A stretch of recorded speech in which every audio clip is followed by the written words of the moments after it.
దేవునికి మహిమ కలుగును గాక.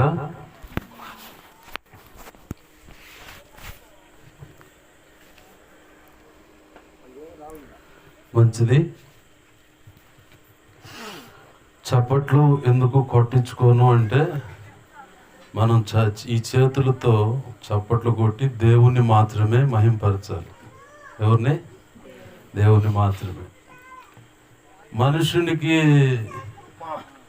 వాటిని ఆపాదిస్తే అంటే అన్వయిస్తే అతగాడు దేవుడుగా భావించే అవకాశం ఉంటుందని పొగడత వల్ల కూడా లేఖనంలో చోట ఉంది, మనుషులు మిమ్మల్ని పొగడటం వల్ల మీకు శ్రమ. పొగిడించుకోవడం ఎందుకు, తిప్పలు పడి శ్రమలు పాలవటం ఎందుకు? అందుకనే నేను ఆ విషయంలో మాత్రం చాలా జాగ్రత్తగా ఉంటాను, ప్రభు కృపను బట్టి. మంచిది. పరిశుద్ధ గ్రంథం తెరుద్దామండి. ఇర్మియా గ్రంథము 18వ అధ్యాయం 1వ వచనం. ఒకరు ఎవరైనా చదివి సహాయం చేయండి. యెహోవా యొద్ద నుండి ఇర్మియాకు ప్రత్యక్షమైన వాక్కు. చాలమ్మా. మళ్ళీ 19వ అధ్యాయం 1వ వచనం చదవండి. యెహోవా ఈలాగు సెలవిచ్చుచున్నాడు. చాలు చాలు. చిన్న మాట ప్రార్థన చేసుకుందామండి. ప్రేమగల మా కన్న తండ్రి యేసయ్యా, నీకు వందనాలు, కృతజ్ఞతాస్తుతులు మా ప్రభువా.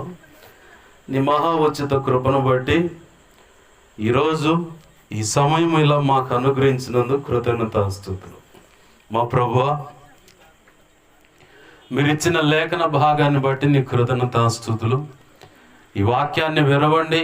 వాక్యము చాటున మీరు దాచి ఉంచిన సంగతులు ఏమైతే ఉన్నాయో, మా అందరికి అవసరమైనటువంటి నీ మనసులో ఉద్దేశించుకున్న సంగతులు ఏమైతే ఉన్నాయో అవి అల్పుడైన నీ దాసుని సిలువ చాటును మరుగుపరిచి మీ దాసుని ముఖాంతరంలోంచి మీరు కనపడుతూ మీ దాసుని నోటిని మీ నోటి బోరగా చేసి బలమైన నీ వాక్శక్తినిచ్చి ధారాళమైన నీ ఆత్మ నడిపింపు, లేఖన ప్రత్యక్షత, ఆత్మ ప్రత్యక్షతనిచ్చి నీవే నాతో మాతో అందరితో సూటిగా తేటగా స్పష్టంగా మాట్లాడమని బతిమలాడుచున్నాడు. ఉపదేశాన్ని అడ్డగించాలని చూస్తున్న దుష్టుడు, వాడి దూతలు, చీకటి అంధకార శక్తులు ఇత్యాదికి ఏవైనా అడ్డుపడుతున్నా యేసు నామములో వాటి ప్రభావం అంతటిని మీరు నాకు ఇచ్చిన అధికారం చొప్పున మేమంతా కలిసి బంధిస్తున్నాం ప్రభు. బలమైన నీ సన్నిధి, తేజో, మహిమ, ప్రభావం మా మధ్యలో ఇక్కడ ఉండునుగాక యేస్తున్నాము. ఈ కార్యములు జరిగించండి అయ్యా. మీ పక్షం వహించిన నేను బలహీనుడను. దయతో నా విధేయతల అతిక్రమ దోషాల ఆజ్ఞాతిక్రమలో క్షమించి నీ సిలువ రక్తను కడిగి పవిత్రపరిచి శుద్ధ జలంతో సమస్త కీడ అపవిత్రతను కొట్టివేసి పరిశుద్ధ ఆత్మజ్ఞలు పుటవేసి శుద్ధ సువర్ణంగా మార్చి పరలో శుద్ధ సువర్ణ తైలు నాపై ఇంకను గొప్పగా ఉంచి ప్రభువా నీవే మాట్లాడమని, కార్యము జరిగించమని నీ వాక్యాన్ని బట్టి కృతజ్ఞతాస్తుతులు చెల్లిస్తూ నన్ను మమ్మల్ని చేతులకు అప్పచెప్పుకుంటూ యేసు నామములోనే ప్రార్థించి సమస్తం పొందుకొని మహింపరుచుకుంటున్నాం మా తండ్రి. ఆమేన్. మంచిది. సమకూడిన మీ అందరికీ ప్రభు అయిన యేసుక్రీస్తు వారి పేరిట నా హృదయపూర్వకమైన వందనాలు. అలాగే మొదటిగా దేవాది దేవుని కృప ఇక్కడ నిలబడటానికి అవకాశం అయి ఉన్నది. ఆ కృపే లేకపోతే ఎవరు ఎక్కడ నిలబడినా సఫలీకృతం అంటే సక్సెస్ అనేది చూడలేం. మొదటిగా ఆయనకి మహిమ కలుగును గాక. ఆమేన్. హల్లెలూయా. అలాగే స్థానికంగా మరి ఇక్కడ సేవ చేస్తున్న దైవజనుడికి ఈ అవకాశం ఇచ్చినందుకు ప్రత్యేకంగా దైవజనులకు కూడా నా హృదయపూర్వకమైన వందనాలు. చదువుకున్న లేఖన భాగం ఒక మాటేమో ఇర్మియాకు యెహోవాకు ప్రత్యక్షమైందని ఉంది, ఇంకొక మాటేమో యెహోవా ఇలాగు సెలవిచ్చుచున్నాడని ఉంది. ఇర్మియా గ్రంథం అంటేనే దేవునితో నిబంధన చేయబడిన ప్రజలు దైవ చిత్తానికి వేరుగా బ్రతకటం అనే చరిత్ర. అది ఏం చరిత్ర? అది దైవ చిత్తానికి వేరుగా బ్రతకటం.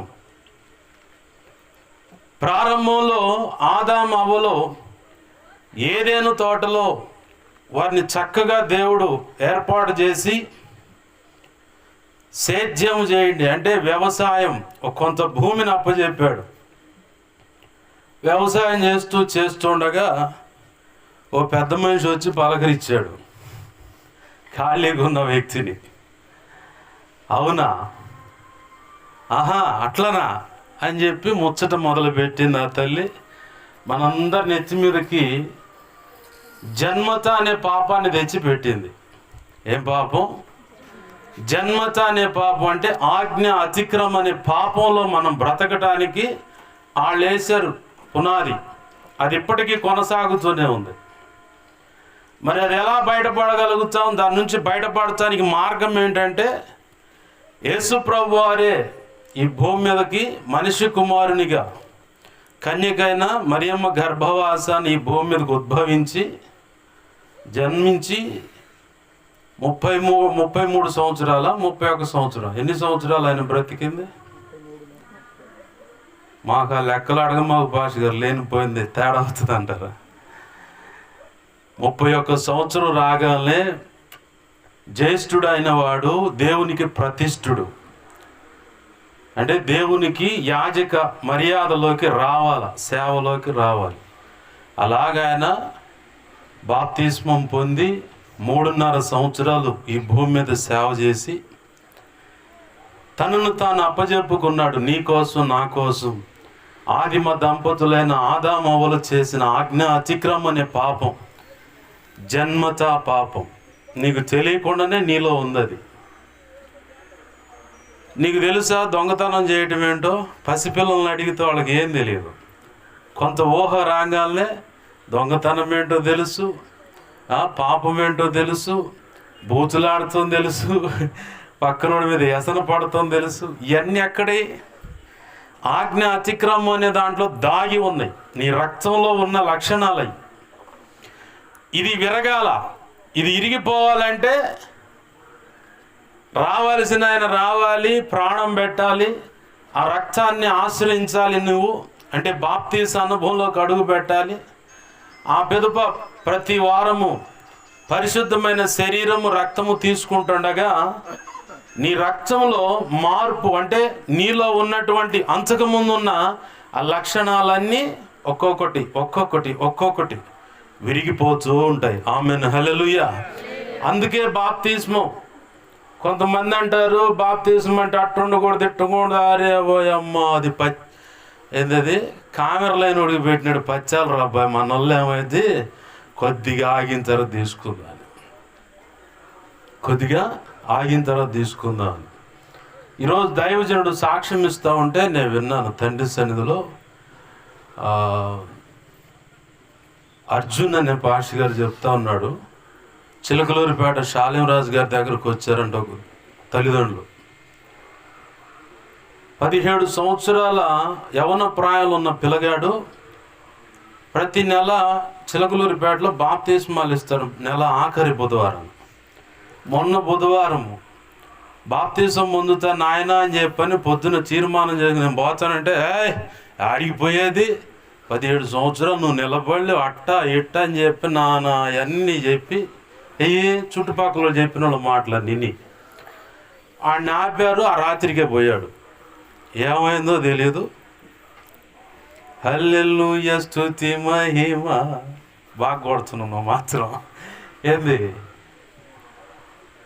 మట్టి కార్యక్రమం అయిపోయింది. వచ్చి పాషి గారితో అడుగుతున్నారు, పాషి గారు మా వాడు నరకంలో ఉంటాడా పరలోకంలో ఉంటాడు? ఎట్టుంటాడు చెప్పు? భూమి మీద అవకాశం ఉన్నప్పుడే బాప్తీస అనుభవంలోకి రావాలి. అన్ని దాటిపోయిన తర్వాత మా అబ్బాయి ఆడుంటాడా ఏడుంటాడా మా అమ్మ మా నాయన ఎన్ని రకాలు చెప్పినా ఉపయోగం ఉండదు. ఉన్నప్పుడే ఈ భూమి మీద నీకు ఆయుష్ ఉన్నప్పుడే, ప్రభు నీకు ఆయుష్ అవకాశం ఇచ్చినప్పుడే బాప్తీస అనుభవంలోకి వచ్చినట్లయితే ఖచ్చితంగా జీవ గ్రంథంలో నీ పేరు రాయబడుతుంది. ఆమెన్, హల్లెలూయా. నిత్యత్వంలో నీవు వారసత్వం పొందినదాని అవుతావు. అలా కాకుండా వేరుగా బ్రతికి ప్రభు యొక్క రక్తం నీ కొరకు ఎదురు చూస్తూ ఉంది. నీ మీద అలా ప్రోక్షింపబడాలని. నీట ముంచు బాప్తీస అనుభవంలోకి వచ్చిన ఎలాగైనా నువ్వు వస్తావో అని ఆయన ఆశకు ఎదురు చూస్తూ ఉన్నాడు. మనం ఇంచాది ఇహలోక సంబంధమైన అనేక ఆలోచనలు, కోరికలు, తీర్మానాలు అయ్యయ్యో పెట్టుకొని, ఇదిగో ఇది జరిగితే, ఇదిగో ఇలా జరిగితే, ఈ విషయంలో దేవుడు నాకు సహాయం చేస్తే అప్పుడు బాప్తిస్మం. ఏమో ఎవరు చూడొచ్చారు? ఒక్క సెకండే కదండి మనిషి ఆయుష్. ప్రభు అవకాశం ఇచ్చినప్పుడే బాప్తిస్మ అనుభవంలోకి వస్తే మనం ధన్యులమవుతాం. ఆమేన్, హల్లెలూయా. అయితే మనం చదువుకున్న చరిత్ర, అది చరిత్ర పుస్తకం. ఇర్మియా గ్రంథం అంటే చరిత్ర పుస్తకం. ప్రభు తన ప్రజలను ఎలాగైనా రక్షించుకోవాలని ఆదిమ దంపతులైన వారు చేసిన ఆజ్ఞ అతిక్రమం నుంచి బయటపడేయాలని ఆనాడు వారికి ఒక పద్ధతి చూపించాడు. ఏంటి ఆ పద్ధతి అంటే, ఆదామా నువ్వు ఎక్కడ అనగానే సిగ్గుతో నేను ఏం కట్టుకున్నా అంటే ఆయన ఆకులు కట్టుకొని చాటున దాగి ఉన్నాను, దిగంబరిని. ఎవడ్రబ్బా నీకు చెప్పింది దిగంబరిని అన్నాడు. ఇక వచ్చారు, సమాధాన పడ్డారు. అయినా కానీ ప్రభు ఆజ్ఞను మీరారని ఏదైనా వనం నుంచి బయటికి నెట్టేసి, ఆకులు ఎన్నాళ్ళు ఉంటాయి, మనం చెప్పుకునే సాగులు కూడా ఎన్నాళ్ళు ఉంటాయి, వాళ్ళు కూడా ఆకులు కట్టుకుని ఇది అట్ట కాదని చెప్పని 2 పశువులను వధించి చర్మపు చొక్కాయలకు వారికి చేయించి ఆ రక్తాన్ని చూపిస్తున్నాడు. అక్కడ దేవునితో సంధి కావాలంటే రక్తం కావాలని. ఆ రక్తమునే ఆదాము చూశాడు. ఆదాము చూసిన రక్త బలి ఆ విషయాలన్నీ ఎవరికి తెలిసే? వాళ్ళ పిల్లలకు కూడా తెలిసే. హేబేలుకి, ఇంకో ఆయన ఎవరు, కయీనుకి. ఇతగాడేమో వ్యవసాయం చేసి ధాన్యం తెచ్చి ప్రభు నన్ను దీవించంటే, అతగాడేమో చేసినటువంటి పశు సంపదలో నుంచి పుష్టి గలది శ్రేష్టమైనది తీసుకొచ్చి దేవునికి బలిచ్చాడు. తండ్రి దగ్గర చూశాడు. ఇతను చూడలేదా? ఒకళ్ళేమో రక్షణ మార్గం కనపడుతున్న దాని దగ్గరకు రావటానికి ఏమేమి మొకమాటాలో, మరి కొంతమందికి ఏమో నిర్లక్ష్యంతో లోకరీతిగా, సేద్యం అంటే లోకరీతిగా భావనతో బ్రతుకుతూ ఉంటారు. ఇద్దరిని కలగలిపి దేవుడు ఆహ్వానిస్తూ ఉన్నాడు. లోబడనొల్లని జనులారా అని చెప్పని చేతులు చాచి పిలుస్తూ ఉన్నాడు. ప్రయాసపడి భారం మోసుకొని పోచున్న సమస్త జనులారన్నాడా? నా కొరకు రక్తాన్ని అర్పించిన ప్రజలారన్నాడా? సమస్త జనులారు, అందరిని ఆశీర్వదించాలని ఆయన కోరుకుంది. కొంతమంది హేబేల్ లాగా, కొంతమంది కయీన్ లాగా ఉంటారు బ్యాచ్. వాళ్ళను చూసి వీళ్ళు వాతలు వేసుకోకూడదు, వీళ్ళను చూసి వాళ్ళు ఎక్కిరిస్తారు. భక్తుడు ఎరా నేను దాకా ఏడ తిరిగిరా, ఎరా యోసేపు ఏడ తిరిగి, ఎవరన్నా ఉన్నారు, ఇది లేనిపోయింది, వందనాలు. ఎరా ఏడ తిరిగావరా, మొత్తపడి తిరగలా. ఇవాళ భక్తి అంట, బైబుల్ అంట, పాస్టర్ అంట, ఒకడు వచ్చుడు ఆడ నుంచి మాయదారి మందంతా కూడతారని చెప్పి రకరకాలుగా కావాలని కారు కోతలు కూస్తూ ఉంటారు. ఆ మాటలు చెవిదాకా రానివ్వండి, ఇక్కడికి రానిమాకండి, ఎక్కడికి హృదయంలోకి రానిమాకండి. హృదయంలోకి వస్తే కృంగిపోతావు, భక్తిని పక్కన పడేస్తావు. ఆడంతలా మాట అంటాడా నన్ను, ఆమె అంతలా మాట అంటదా అని చెప్పని మొత్తం బీగిపాడునోకి రా, నీ సంగతి ఏంది, నా సంగతి తెలుసుకుందాం, నువ్వు భక్తి, నువ్వు బాట్లే చర్చికి అట్ట ఇట్ట అని చెప్పని ఇక కోడిగుడ్డు అట్టేస్తారు, లేదంటే ఉల్లిపాయ దోసేస్తారు, ఏమైపోద్దో తెలియదు. అంత ఘోరమైన తగాదలు అయితే అనమాట. వాటిని నిర్లక్ష్యపరిచినట్లయితే నువ్వు భక్తిలో గొప్పగా కొనసాగుతావు. ఆ ఎక్కిరింతల పాలైన కాడి నీ తలనెత్తుతాడు దేవుడు. ఆమేన్, హల్లెలూయా. ఎక్కడైతే తృణీకరించబడతావో అక్కడే ఆయన నీ తలనెత్తుతాడు. ఆ స్థలంలో నిలబెట్టి వారి కొరకు నీ చేత ప్రార్థన చేయిస్తాడు. ఆమేన్, హల్లెలూయా. ఏదో అక్రత కల్పిస్తాడు ఆయన. అక్క అమ్మమ్మ అని చెప్పాను, అన్న అని చెప్పని వచ్చి మా కోసం ప్రార్థన చేయండి, ఖచ్చితంగా అడిగేలా చేస్తాడు నా ప్రభు. ఆమేన్, హల్లెలూయా. సిగ్గుపడాల్సిన పని లేదు. అయితే ఇక్కడ దేవుడు రక్తం అనేది చూయించాడు. ఆ ఆ రక్తాన్ని అలాగనే కొనసాగిస్తూ ఉన్నాడు. దేవునితో సమాధాన పడాలంటే రక్తం ఖచ్చితంగా కావాలట. అవునేమో. అట్లా కొనసాగుతున్న వాళ్ళు కాస్త విచ్చలవిడి పాపానికి తెగబడ్డారు. దానికంటే ముందుగా వాళ్ళు చేసిన పొరపాటు ఏంటంటే, మనం అంతా ఎడ కూర్చుందాం రబ్బా అన్నారు. ఆహా, ఎడ కూర్చుంటారా, నాకు వ్యతిరేకంగా గోపురం కడతారని చెప్పని భాషలు తారుమారు చేశాడు. నెక్స్ట్ ఏం చేశాడు, జలప్రళయాన్ని తీసుకొచ్చాడు. 120 సంవత్సరాల పైచులకే నోవాహు ద్వారా రక్షణ సువార్త ప్రకటింపజేశాడు. తన క్రియలను బట్టి, భక్తిని బట్టి, పద్ధతులను బట్టి నిన్ను కూడా చూపించి కొంతమందికి ఈ సమాజంలో దేవుని యొక్క ఏర్పాటును చూపిస్తూ ఉంటాడు. గ్రహింపు కలిగి రక్షణ మార్గంలోకి వచ్చిన వ్యక్తులైతే ధన్యులు. నోవాహా, యాడ్రా వాన వచ్చేది, అసలు మనకు ఆకాశం నుంచి వానలు పడచ్చు ఎప్పుడని చూసినరా, భూమిలోంచి నీళ్ళు రావడమే కానీ మనం చూసింది. ఊరుకోరే మరి ఇడికి భలే పిచ్చి పట్టిందని ఉంటారు. ఆ రోజు ఎంత ఎగతాళి చేస్తుంటారు. కానీ ఆ 8 మంది మాత్రం సిగ్గుపడలేదు. దేవుని మాట నమ్మారు, విశ్వసించారు, రక్షణ వాడను సిద్ధపరుచుకున్నారు, కుటుంబం అంతటి రక్షించుకున్నారు. అలాగనే అప్పటి కాలంలో ఉన్న ప్రభు చిత్తంలో ఉన్న ప్రతి దాన్ని కాపాడగలిగారు. ఆమెన్, హల్లెలూయా. ఈరోజు నువ్వు కూడా ఎవరో ఏదో అంటారని చెప్పని అటువైపు ఇటువైపు చూడకుండా రక్షణ అని వాడలో నువ్వు ఉండగలిగితే నీ ద్వారా ప్రభు జరిగించుకోవాలనుకున్న పని నిశ్చయముగా కన్ఫర్మ్డ్గా ఆయన జరిగించుకుంటాడు. ఆమెన్, హల్లెలూయా. మనం నిలబడాలి, ప్రభు కొరకు నువ్వు నిలబడాలి. యవనస్తురాలువైనా యవనస్తుడువైనా, లేదా నేను మధ్య వయస్కుడిని కదా అనుకుంటావు. ముంగుమూరు దేవదాసయ్య గారికి 80 సంవత్సరాలు. ఇక నువ్వు రా బయటికి అన్న. అదేందయ్యా ఇప్పుడు దాకా ఇక్కడ ఉన్నాగా అంటే, ఉన్న జాలే కానీ ఇక రా బయటికి అన్న. 80+40 120 సంవత్సరాలు ఆయన బ్రతకటానికి ప్రభు కృపనిచ్చాడు. ఆమెన్, హల్లెలూయా. బైబుల్ మిషన్ అనే ఆ వ్యవస్థను స్థాపించడానికి ప్రభు కృప చూపాడు. సిరిని కానీ స్త్రీని కానీ నేను ముట్టనని తీర్మానం చేసుకుంటే ఎంత గొప్ప ఆధ్యాత్మిక ఎదుగుదల అంటే, ఇక్కడ ప్రసంగం చేస్తూ ఉంటే ఇదే టైప్లో 7 చోట్ల ఆయన నిలబడి ప్రసంగం కనపడుతుంది. ఆమెన్, హల్లెలూయా. 7 చోట్ల అలాగే 7 ప్రాంతాల్లో నిలబడ్డాడు ఆయన. ఇక్కడ నేను నిలబడ్డానా, నా వల్లే ఇంకా 6 ప్రాంతాల్లో నిలబడుతుంది. మొత్తం టోటల్గా 7 ప్రాంతాలు. ఎంత గొప్ప కృప చూడండి దేవుడు. అయ్యా నాకు మందిరానికి స్థలమే అని చెప్పని ఇప్పుడున్న కాకాని తోట, అది సపోటా తోట, నిమ్మ తోట. ఆ తోటకు అవతలకు పోయి ప్రార్థన చేసేవాడంట రాత్రి వేళ. కాపలాదారులు వచ్చి ఎవరు నువ్వు బయటిగా నెట్టేవాళ్ళంట. మళ్ళీ అలా గాలి అట్లా పైకి లేచి వచ్చి లోపల కూర్చున్నాడు. మళ్ళీ బయటికి నెట్టేవాళ్ళంట. మళ్ళీ అలా పోయి లోపల కూర్చున్నాడు.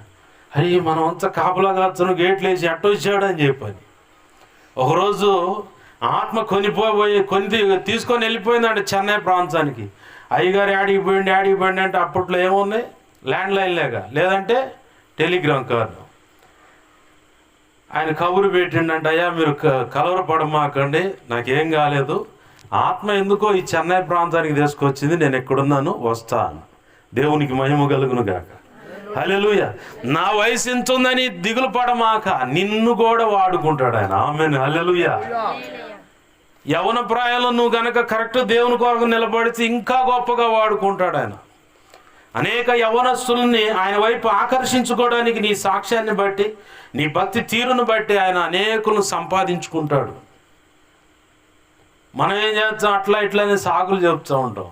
నువ్వేం సాగులు చెప్పాల్సిన పని లేదు. నీ ఒక్కడి ప్రార్థన, నీ ఒక్కదాని ప్రార్థన ద్వారా ఈ సమాజం అంతటిని కదిలిస్తాడు ఆయన. ఆమేన్, హల్లెలూయా. ప్రార్థన చేసేవాళ్ళు కావాలి. మొట్టమొదటిగా సంఘంలో ప్రార్థన చేసే వ్యక్తులు కావాలి.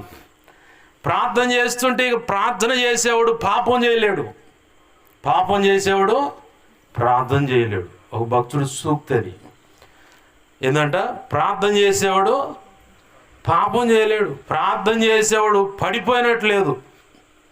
దానియేలు, షడ్రక్, మేషక్, అబేద్నెగో వాళ్ళ చరిత్ర ఏంది? ప్రార్థన చేసేవాళ్ళు. వాళ్ళు పడ్డట్టు ఎక్కడన్నా ఉందా?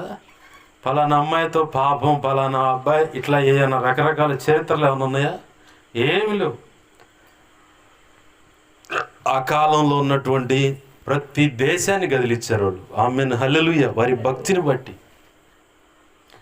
రాజు మెడలు కూడా వంచి గర్వాన్ని అణచి వారి భక్తి తీరు కనపరిచిన విధానాన్ని బట్టి మొత్తం లైన్లోకి వచ్చారు. ఏంది? నువ్వు కరెక్ట్గా నిలబడితే నా ప్రభు ఎవరెవరిని కదిలించాలో వాళ్ళందరినీ కదిలిస్తాడు. ప్రార్థన చేయడమే నీ వంచు. ప్రార్థన ప్రార్థన అదే చాలా కష్టమైన పని సగటు మానవుడికి. దేవుని దగ్గరకు వస్తాము, పట్టుమని 10 నిమిషాలు మోకాళ్ళ మీద నిలబడతానికి కూడా మన మోకాళ్ళని సహకరించవు. కానీ డాక్రా గ్రూప్లో డబ్బులు వచ్చినాయి అంటమ్మా, బ్యాంక్ కార్డు పోవాలంటే వరుసను కూర్చుంటారు ఇటు బారుకి. ఏదమ్మా నడువులు బిగుతున్నాయి, ఉరకా పద్దాకలా నువ్వు పోతే మళ్ళీ ఇంకోళ్ళు వచ్చి కూర్చుంటారు, కూర్చో అరవకుండా అని చెప్పని కూర్చుంటాం. కానీ 10 నిమిషాలు దేవుని సన్నిధిలో ప్రార్థనలో కూర్చుంటాం. ఆ మందిరం లేదు గా అంటే ఇంట్లో కూర్చో చాపేసుకొని ప్రభు కృపణిస్తాడు. ఆయన దిగొచ్చి నీ ఎదురు నిలబడతాడు.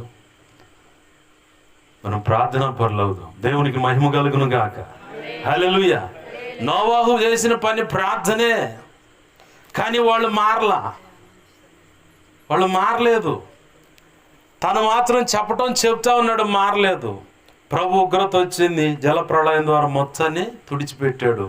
ఆ 8 మందిని మాత్రమే మిగిలారు. ఆ 8 మందితో పాటు ప్రభు సంకల్పంలో ఉన్న ఈ భూమి మీద ప్రస్తుతం ఉన్న ప్రతిదీ ఆనాడు కాపాడబడినదే. ఆమెన్, హల్లెలూయా.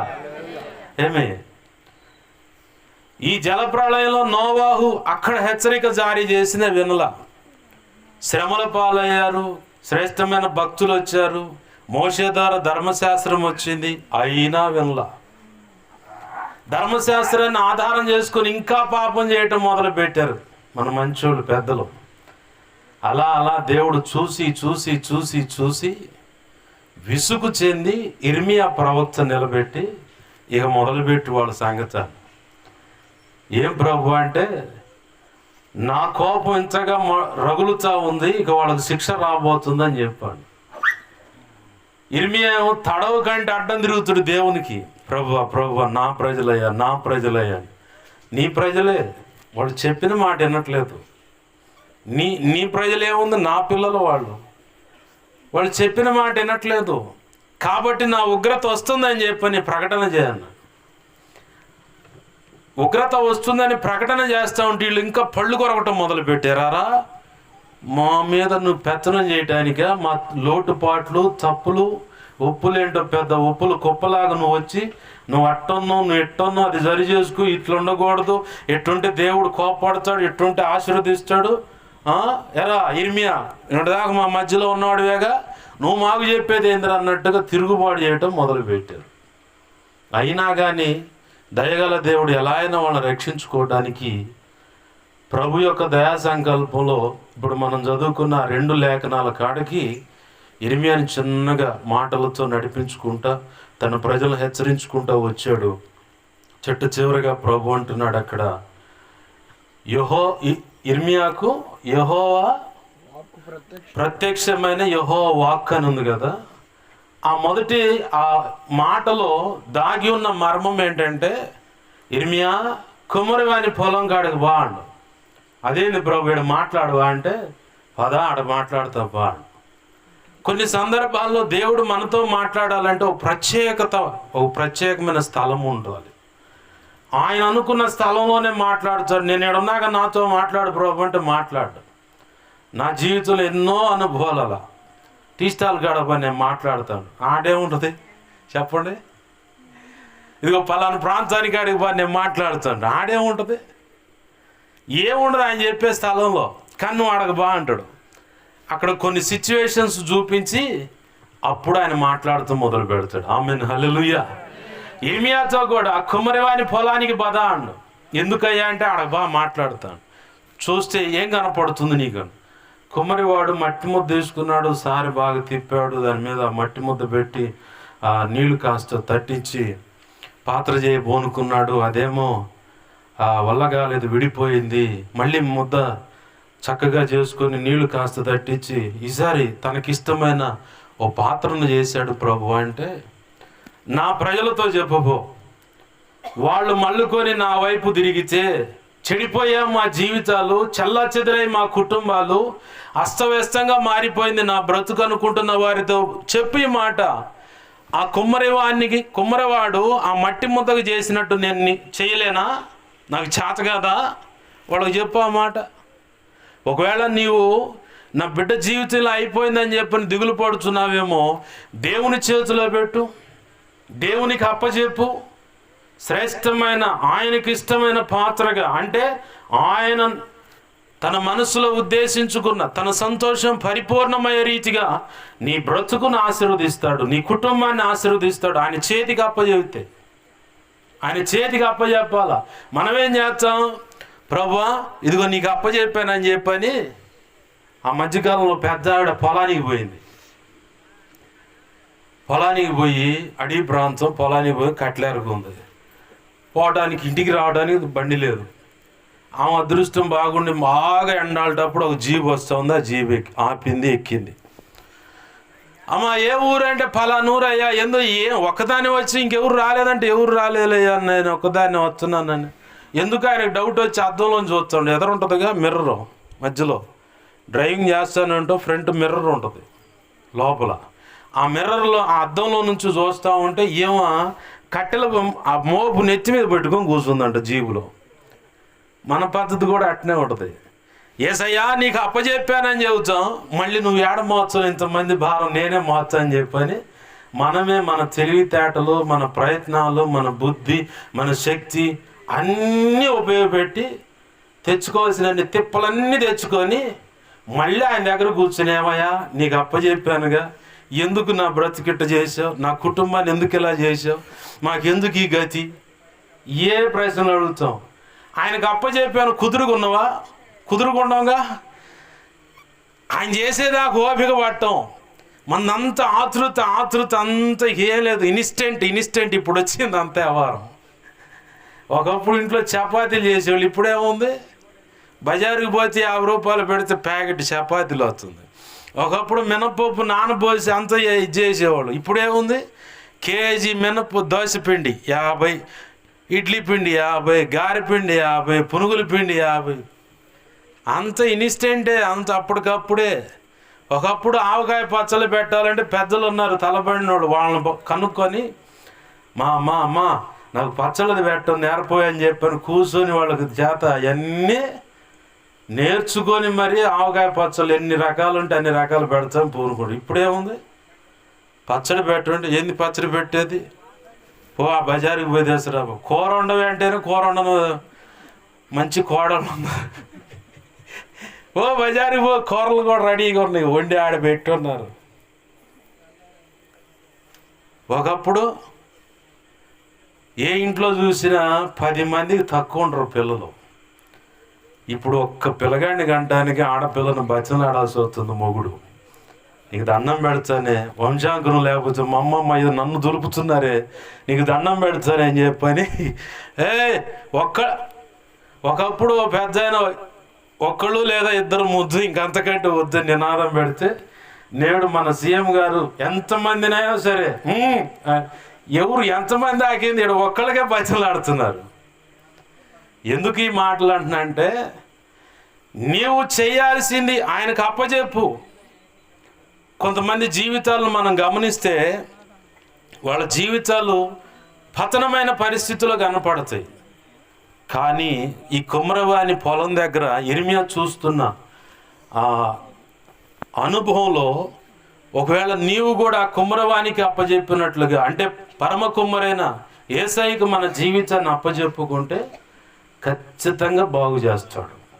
దాన్ని ఏ రీతిగా సెటరేట్ చేయాలో ఆయనకు మాత్రమే బాగా తెలుసు, ఇంకెవరికి తెలియదు. మనం ఆ పెద్ద మనిషి దగ్గర పోయినా, ఇంకో పెద్ద ఎవరి దగ్గర పోయినా ఉపయోగం ఉండదు. పిల్ల కాపురం కుదురుపడాలన్నా దేవుని దగ్గర పోవాలి ముందు.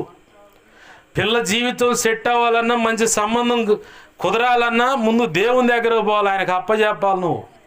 లేదు నేను చదువుతున్నానే, మంచి హై ఎడ్యుకేషన్కి వెళ్ళాలనుకున్నా అంటే ప్రభు చేతిలో పెట్టు నీ భవిష్యత్తుని. లేదు నా ఎడ్యుకేషన్ పూర్తి అయిపోయింది, నేను ఇంకొక జాబ్ చూసుకోవాలనుకుంటున్నానంటే ప్రభు చేతికి అప్పచెప్పు. ఆయన ఆలోచన తీసుకో, అడుగులు వేస్తే నిన్ను యోసేపు లాగా అందలానికి ఎక్కిస్తాడు. ఆమేన్, హల్లెలూయా. యోసేపు శ్రమల పాలయ్యాడు, కానీ ఎక్కడ కూడా సనగలేదు, గొనగలేదు. దేవునికి అప్పచెప్పుకున్నాడు. కాలంలో ఎదురు చూస్తూ ఉన్నాడు, నా ప్రభు నాకు ఇచ్చిన మాట ఖచ్చితంగా నెరవేరుస్తాడని. ఆ టైం వచ్చింది. ఆయనకంటే 13 సంవత్సరాలు. ఒకళ్ళు ఇక్కడికి వచ్చారు ఈ లెక్క కాడికి, అమ్మో 13 సంవత్సరాలా అని. అది ఆయనకి నిర్ణయించిన టైము. ఏమో నీకు 13 నెలల్లోనే జాబ్ ఒకటి దేవుడు సెట్ చేయొచ్చుగా, లేదు 6 నెలల్లోనే నీకు మంచి సంబంధం సెట్ చేయొచ్చుగా, లేదు వారానికే నీ జీవితాన్ని అట్లా టర్నింగ్ పాయింట్ చేయొచ్చుగా. అట్లా మనం విశ్వసించం. కానీ యోసేపు దగ్గర పోయి 13 సంవత్సరాలని ఆడే పట్టుకుంటూ ఉంటుంది, కొట్టుకుంటూ ఉంటుంది గుండె.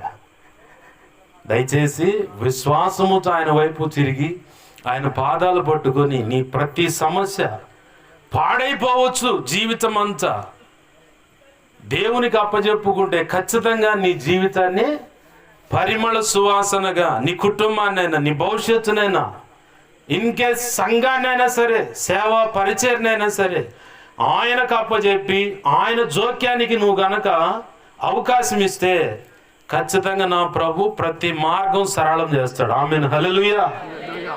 నువ్వు ఆయనకు అప్పచెప్పాలా. నీ అప్పచెప్పిన తర్వాత నీ సొంత ప్రయత్నం ఉండకూడదు. ఆయన సిగ్నల్ ఇచ్చేంత వరకు ఓపిక పట్టాల. సామెతలు 3వ అధ్యాయంలో మాట ఉంటుంది, నీ సమస్త ప్రవర్తన అంతటి మీద ఆయన అధికారానికి ఒప్పుకో, అప్పుడు నీకు మేలు. మెట్టగా ఉన్న పళ్ళుగా ఉన్న ప్రతి స్థితిగతులను సరళం చేసి చదునుగా మార్చి మార్గం వేస్తాడు ఆయన. ఆమేన్, హల్లెలూయా. ఆశీర్వాదానికి మార్గం వేస్తాడు, శ్రేష్టమైన భవిష్యత్తుకు మార్గం వేస్తాడు, నీ పరిచర్య వృద్ధి చెందటానికి, విస్తరించడానికి మార్గం వేస్తాడు ఆయన. నీ భవిష్యత్తుకు కూడా మార్గం వేస్తాడు. నిన్ను ఎలా నడిపించాలో అది కూడా సులువుగా చిక్కులు పెట్టే మార్గం కాదు, శ్రేష్టమైన మార్గంలో నడిపిస్తాడు ఆయన. ఆమేన్, హల్లెలూయా. బాగా గుర్తుపెట్టుకో, ఆయనకు అప్పచెప్పుకున్నావా ఆయన ఏదైనా చేయగలడు. పాపాత్మురాలైన స్త్రీ వచ్చి ఆయన పాదాలు ముద్దు పెట్టుకుంటూ, కుర్రులతో ఆయన పాదాలు తుడుస్తూ, కన్నీళ్లతో ఆయన పాదాలు గడిగి ముద్దాడుతుంటే ఏంది అన్నారు. అత్తరు బుడ్డి పగలు కొట్టి ఆ కాళ్ళకు అత్తరు రాస్తూ ఉంటే వెలగల అత్తరుని ఇప్పుడు ఇట్లా నష్టం చేయడం దేనికి అన్నారు. ప్రభు ఏమన్నాడు ఆమె గురించి? గురించి దేవునికి మహిమ కలుగును గాక, హల్లెలూయా. ఈమె గురించి ఈ రక్షణ సువార్త ఎక్కడైతే చెప్పబడుతుందో అక్కడల్లా ఈమె గురించి చెప్పబడుతుంది అన్నాడు. ఆమెను, హల్లెలూయా. ఎంత ఆధిక్యత ఆమెకి ఇచ్చింది. ఆ ఒక్క మాటతో ఆమె బ్రతికే మారిపోయింది. లూకా సువార్త 8వ అధ్యాయం 2వ వచనం నాకు కనపడుతుంది. ఆడ యేసయ్యకి ఉపచారం చేసే స్త్రీలలో ఆమె కూడా ఉంటుంది. అక్కడ ఎంత గొప్ప ఆధిక్యత. ఆమె బ్రతుకు మారిందా లేదా? ఎంత గొప్పగా మారింది. 2026 సంవత్సరాల కాలంలో ప్రతి సమాజంలో, ప్రతి చోట ఆమె గురించి ప్రకటించబడుతూనే ఉంది. ఆమేన్, హల్లెలూయా. నీ జీవితాన్ని కూడా అంతకంటే గొప్పగా ఆశీర్వదించాలని ప్రభు ఆశపడుతున్నాడు. ఆయన చేతికి అప్పచెప్పుకో, ఆయన ఏదైనా చేయగలడని నమ్ము. ఒక తల్లిగా, ఒక తండ్రిగా, అయ్యో మా కుటుంబం చల్లా చెదురైపోయింది, సాక్ష్యమైపోయింది, నా బిడ్డ చేసిన పనిని బట్టి పాడైపోయింది మా బ్రతుకు, నా పిల్లలు ఎలా నా పిల్లల పెళ్ళిళ్ళు ఎలా జరుగుతాయని చెప్పని కొంతమంది దిగులుతూ ఉంటారు. ఆడికి పోలా. ఒక్కొక్కళ్ళ విషయంలో కులము మేము అట్లా ఇట్లా అనుకొని విర్రవీగేవాడికి ఎరగదీస్తాడు. అక్కడ చేయాల్సిన కార్యం అంతా చేసి నిన్నటిదాకా కులం మా వంశం అది అంటారుగా, అన్నీ పోతాయి. సాక్ష్యం పోతే మొత్తం రోడ్డున పడి పరిస్థితి అవుతుంది. ఇప్పుడు అంటాడు ప్రభు, ఇప్పుడు చెప్పు నీ కులం ఏందంటాడు. నీ పిల్లల పరిస్థితి ఏది, మేము అట్లా ఇట్లా అంటున్నావు, ఏం చెప్పు అంటాడు. ఇలాంటి సిచ్యువేషన్ ఉన్న వాళ్ళతో దేవుడు చెబుతున్న మాట ఏంటంటే, నువ్వు ఆయనకు అప్పచెప్పుకుంటే, బుద్ధి గడ్డి తిని విర్రవీగిన పరిస్థితుల్లో బ్రతికాను, ఒప్పుకుంటున్నాను, సరి చేసుకుంటున్నాను, నా పిల్లల భవిష్యత్తును కట్టవా అని అడిగితే, నా కుటుంబాన్ని కాపాడవా, సాక్ష్యాన్ని కాపాడవా అంటే ఖచ్చితంగా నా ప్రభు అస్సలు ఊహించనంత గొప్పగా వీళ్ళు ఏం చేస్తారో తెలుసా? దేవుని దయా సంకల్పంలో నిర్ణయింపబడిన సంబంధాలు ఆ పిల్లలకు పెళ్లి చేయడానికి దేవుడు మార్గం చూపించే బాగా ఎతికి ఎతికి ఎతికి విర్రుగా తాగి ఎరగదన్నేవాడికి ఎత్తారు పిల్లని. బాగా ఎతికి ఎతికి మంచి సంబంధం అమ్మమ్మ, నా మాటను విని దుంప తెంచుతారు ఆ పిల్లని. అడిదిప్పిడి బాగా ఎరగదన్నేవాడికి ఇచ్చి మళ్ళీ వీళ్ళు పోయి కూర్చోడు. వామ్మో ఏం పని చేసాం, ఆ చచ్చినోడు ఆ పెద్దమ్మాయిని చెప్పిన వాళ్ళ మీద పడతారు. నిర్ణయం ఎవరిది? పెద్దమ్మాయిని చెప్పిండు మర్యాదగా, తీసుకోవాల్సిన నిర్ణయం ఎవరిది? తల్లిగా తండ్రిగా నువ్వు తీసుకోవాలి. ఆ అమ్మాయికి అర్థమైంది మనోడు వ్యవహారం చూడగానే, కాదంటే కాదంటావు, 2 ఎకరాల పొలం ఉంది, ఒక్కడే కొడుకంట, నా మాట వినవని చెప్పి తిప్పి ఎరగదన్నేవాడికి ఇచ్చారు, మంచోడికి అస్సలు ఇయ్యరు. దేవుడేమో శ్రేష్టమైన పాత్రను కనబరుస్తూ ఇదిగో ఇదే మార్గం అతనే అని చెబుతా అంటే, అబ్బే అదే ఆయమ్మాయి అంటే కాదు, బాగా ఎరగదన్నే మొగుడునో లేదంటే ఎగిరెగిరి తన్నే పెళ్ళాను. నేను చూసి అలాంటి వాళ్ళని. దేవునికి మహిమ కలుగును గాక. హల్లెలూయా. దేవుడేమో తన దయా సంకల్పం చొప్పున శ్రేష్టమైన పాత్రని భారీగా భర్తగా ఇవ్వాలని ఆయన కోరుకుంటా అంటే, వీళ్ళు ఎతికిపోయి దేవుడు చెబుతారు, మళ్ళీ తప్పులేదు, మళ్ళీ ఎతికిపోయి ఇరగదన్నే వాళ్ళు తెచ్చుకుంటారు అన్నమాట. ఆ ఇంటిని 4 భాగాలు చేసి మా ఆస్తి మాకు పంచు, మేము ఏరుగా బతుకుతామని చెప్పి కుమ్ములాట పెట్టేటువంటి శ్రేష్టమైన, వాళ్ళకి నచ్చిన దేవుడిచ్చిన శ్రేష్టమైన పాత్ర కాదు, వాళ్ళకి నచ్చిన శ్రేష్టమైన పాత్రను ఇచ్చి ఆడ పెడతారు. ఇంకేముంటుంది? మిరపకాయలు కూర తప్ప. దేవునికి అప్పచెబుదాం, కరెక్ట్గా దేవుడు కార్యం చేస్తాడు. రెండవ మాటగా యెహోవా ఈలాగు సెలవిచ్చుచున్నాడు అన్నది. దేవుడు ఎన్నోసార్లు నిన్ను హెచ్చరించినా ఆ హెచ్చరిక నువ్వు లోబడకపోతే, పొరపాట్లు ఒకవేళ ఉన్నావా, బలహీనతల చేత వెరిపించబడుతున్నావా, ఆజ్ఞ అతిక్రమంలోనే విర్రవీగుతూ బ్రతుకుతూ నాకు ఎదురెవుడు అన్నట్టుగా ఉన్నావా, ప్రభు అంటున్నాడు ఇర్మియాతో, ఇర్మియా కుమ్మరివాని ఇంటికి పో అన్న. ఎందుకయ్యా? పో చెబుతా, ఒక పాత్ర, కూజా లాంటి పాత్ర ఒకటి తీసుకో, కొంతమంది పెద్దలను పిలుచుకోబో, పలానా లోయలోకి పో, వాళ్ళ ఎదుట కొంత ప్రవచనం ఎత్తి మాట్లాడి ఆ కొండను పగలగొట్టబడినది తిరిగి కట్టబడుతుందని వాళ్ళని అడుగు. ఎట్ట కుదురుద్దా? ఎవరైనా బాగు చేశారా? షోకు డెకరేషన్ చేసి ఇంట్లో ఫ్లవర్ బాస్కు దేనికో పెట్టుకుంటారు తప్ప, పగలగొట్టిన కొండలో బిర్రుకు మంచినీళ్ళు పోసామండి మేము రోజు తాగుతున్న వాళ్ళు ఎవరన్నా ఉంటే చెప్పండి. ఎందుకు పనికిరాదు అది? నా మాట వినకుండా, నేను చెప్పిన దానికి లోబడకుండా, నా చిత్తానికి వేరుగా బ్రతికే ఎవరికైనా సరే ఈ కొండకు పట్టిన గతి పడుతుందని వాళ్ళకి చెప్పు. ఇర్మియాతో బచ్చంలాడుతూ అని చెప్పాడు, అలాగనే జరగబోయేది కూడా జాగ్రత్త సుమ్మి అని చెప్పని హెచ్చరిక కూడా జారీ చేశాడు. యెహోవా వాక్ ఇదే. నువ్వు ఆయన చేతులకు అప్పచెప్పుకుంటావా, గొప్పగా ఆశీర్వదిస్తాడు. యెహోవా ఇలాగూ సెలవిస్తున్నాడు. ఏంటన్నమాట అంటే, ఆయన నిన్ను గద్దించినప్పుడు మల్లుకో, సరి చేసుకో, లేదంటే ఎందుకు పనికిరాని రీతిగా నీ జీవితం ఉండొచ్చు, నీ కుటుంబం ఉండొచ్చు, నీ భవిష్యత్తు ఉండొచ్చు, ఇన్ కేస్ సేవ కూడా ఉండొచ్చు. అది అందరికీ, నాకు ఎవరికైనా వర్తిస్తుంది. దేవుని పాదాలు పట్టుకుందాం, ప్రభువుని అడుగుదాం. పొరపాటు ఏమన్నా ఉంటే ఆయన కొండను పగలగొట్టి ఇక పాడైపోయి దాన్ని మళ్ళీ సరిచేయలేని పరిస్థితిగా నా భవిష్యత్తు, నా బ్రతుకు, నేను, నా కుటుంబం ఒకవేళ సేవ అయినా సరే ఉండకూడదు ప్రభువా. ఒకవేళ దేవుడు అనుకున్న శ్రేష్టమైన పాత్రగా చేయాలని, నిన్ను శ్రేష్టమైన ఆశీర్వాదం నీ కుటుంబానికి, నీ సేవకైనా ఇవ్వాలని ప్రభు ఆశ కలిగి ఉంటే, ఆయన ఒత్తిడి పెట్టినప్పుడు, కొన్ని పరిస్థితుల్లో నడిపించినప్పుడు విసుగు చెంది పక్కకు పోయిన అనుభవం నీకుందా? అయ్యా, నీ చేతికి నన్ను అప్పచెప్పుకున్నాను, నా జీవితాన్ని ఆశీర్వాదకరంగా మార్చు, నా కుటుంబాన్ని ఆశీర్వాదకరంగా మార్చు, నా సేవను ఆశీర్వాదకరంగా మార్చని ఆయన పాదాలు పట్టుకొని ప్రార్థన చేద్దాం. రెండు ప్రార్థన చేసుకుందాం అండి. దేవుని పాదాలు పట్టుకుందాం. దేవుడు నీ ఎదుట 2 ఆప్షన్లు పెట్టాడు. ఆయనకు అప్పచెప్పుకుంటావా? నువ్వు ఊహించలేవు. తల్లిదండ్రులుగా నీ పిల్లల భవిష్యత్తును ఊహించలేవు, అంత గొప్పగా ఆశీర్వదిస్తాడు. ఆయన నడిపించే అనుభవాల్లో ఆయనకు అప్పచెప్పుకుని అడుగులు వేస్తే నీ సేవ అయినా సరే శ్రేష్టమైన గొప్ప పాత్రగా ఆ సేవ ఉంటుంది. నీ ఎడ్యుకేషన్ అయినా, జాబ్ విషయంలో అయినా, వివాహం విషయంలో అయినా, అన్ని విషయాల్లో ఆయనకు అప్పచెప్పుకుందాం. ఆయన ఇచ్చేదాకా ఓపికపడదాం. ప్రభు కృపణిస్తాడు. రండి ప్రార్థన చేసుకుందాం. ప్రార్థన. ప్రేమగల మా తండ్రి, నీకు వందనాలు, కృతజ్ఞతాస్తుతులు మా ప్రభు. దేవా, నువ్వు మాట్లాడుతున్నావు. యెహోవా దగ్గర నుంచి ఇర్మియాకు ప్రత్యక్షమైన వాక్కు అని చెప్పని కుమ్మరి వాని పొలానికి వెళ్ళమన్నావు ప్రభా. ఇర్మియా ద్వారా చెప్పబడినది, ఇజ్రాయేలు నీకు వేరుగా విగ్రహారాధన చేస్తూ, అయ్యా ఇదిగో ఎక్కడ కనపడితే అక్కడ దేవతా స్తంభాలకు మొక్కారయ్యా. చిల్లంగితనం, బాలమణి, దేవా ఇవన్నీ వాడుకు చేశారు. సోది అడగటం, కర్ణ పిశాచాల దగ్గర పోయి సోది అడగటం, ఆకాశ నక్షత్ర శకునాలు చూడటం, ఇవన్నీ ఆనాడు కనాన దేశంలో ఉన్న కొన్ని పద్ధతులు. అలాంటివి ఆచరించకూడదు. ఈరోజు కూడా చాలా కొన్ని విషయాల్లో ఇలాంటి వాటిలో ఒకవేళ మేము కూడా ఉన్నామేమో, అందుకే ఇలాగ హెచ్చరిస్తున్నావేమో ప్రభా.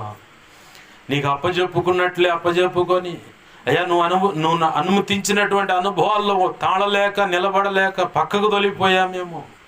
ఈరోజు అంటున్నా, ఇదిగో నీ జీవితాన్ని నా చేతికి అప్పచెప్పుకుంటే, నీ భవిష్యత్తు నాకు అప్పచెప్పుకుంటే, నీ కుటుంబాన్ని, ఇదిగో నీ సేవను నాకు అప్పచెప్పుకుంటే, ఒక యవనస్తుడిగా యవనస్తురాలుగా, ఇదిగో ఆ పిల్లల విషయమై తల్లిదండ్రులుగా మీరు ఆలోచిస్తుంటే, అయ్యా నా బిడ్డ జీవితం భవిష్యత్తు అని ఆలోచిస్తుంటే ఆయనకు అప్పచెప్పు. శ్రేష్టమైన జీవితాన్ని, శ్రేష్టమైన జీవిత భాగస్వాములను దేవుడు సిద్ధం చేసే ఉన్నాడు ఆల్రెడీ. దేవుడు ఆశీర్వదిస్తానంటున్నాడు. రెండవదిగా ఆయన హెచ్చరిస్తూ ఉన్నాడు. ఆయన గద్దించినప్పుడు పొరపాటు ఉంటే దిద్దుకో, లేదంటే ఆ కుండ పగిలిపోయినట్లుగా అసలు ఎందుకు పనికిరాని స్థితికి వెళ్ళిపోతుంది నీ జీవితం అంటున్నాడు. భవిష్యత్తు అంటున్నాడు. కుటుంబమైన సేవా పరిచర్యన. దేవా, నేను సరి చేసుకుంటున్నానయ్యా, నా బ్రతుకు మార్చుకుంటున్నానయ్యా. అయ్యా ఇదిగో ఇన్నాళ్ళు గద్దింపు విని ఒకవేళ నిర్లక్ష్యపరిచి ఉంటే, ఇదిగో ఈరోజు దేవా నువ్వు మాట్లాడుతున్నావు, నన్ను నేను సరి చేసుకుంటున్నానయ్య అంటే ఆయన పాదాలు పట్టుకొని ప్రార్థన చేద్దాం. ప్రేమగల మా తండ్రి, నీకు వందనాలు, కృతజ్ఞతాస్తుతులు మా ప్రభువా. విన్న ఈ మాటలు వ్యర్థమైపోకుండా మా హృదయాలు పదిలపరచండి. మమ్మల్ని మేము సరి చేసుకొని నీతో సమాధానపడి సమస్తము నీకు అప్పచెప్పుకొని, దేవా నీ చేతికి అప్పచెప్తే నీకు యుక్తమైన పాత్రగా ఆనాడు ఆ కుమ్మరి చేసినట్లుగా, దేవా ఈనాడు పరమ కుమ్మరిగా మా మధ్య పరిశుద్ధాత్మ దేవుడా మీరున్నారు.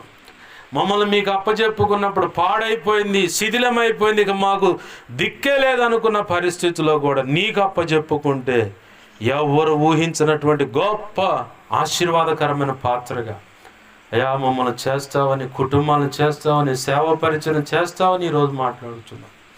భవిష్యత్తును కూడా ఆశీర్వాదకరంగా చేస్తాను అంటున్నాం. కృపచేత కార్యం జరిగించును మాత్రం మహిమ పొందమని. ఎంతమంది నీ బిడ్డల్ని ఎదుట సరి చేసుకుంటూ తీర్మానంలోకి వచ్చారు. బిడ్డలను ఆశీర్వదించండి, అంగీకరించండి, నీ కృపలో వర్ధిల్ల చేయమని నీవు నిర్ణయించిన ఆశీర్వాదంలోకి ఆ బిడ్డలు అడుగులు వేసి సాక్ష్యం ఇచ్చినట్లుగా కార్యం జరిగించమని నీ వాక్యాన్ని హెచ్చించుకుంటూ నీ నామాన్ని గణపరుచుకుంటూ యేసయ్య నామంలోనే ప్రార్థించి సమస్తం పొందుకొని నేను మహింపరుచుకుంటున్నాం మా తండ్రి. ఆమేన్. అందరికీ వందనాలు. మరి సమయం ఇచ్చిన దైవజనులు కూడా ప్రత్యేక వందనాలు.